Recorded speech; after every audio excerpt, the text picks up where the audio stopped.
De manière pratique, il s'agira de procéder dès la semaine prochaine à la reprise des opérations d'élevée des réserves, la remobilisation du personnel et du matériel nécessaire à la poursuite et l'achèvement des travaux des infrastructures annexes du complexe sportif d'Olembe, notamment son gymnase, sa piscine olympique, son centre commercial et son hôtel 5 étoiles.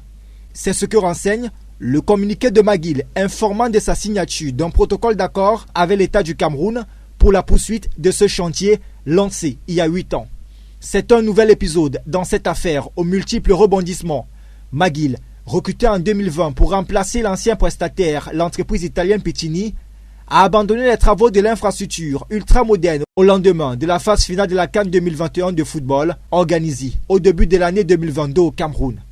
Menaçant de résilier son contrat avec l'État du Cameroun, le constructeur canadien McGill accusait l'État de ne plus payer ses factures depuis juillet 2021.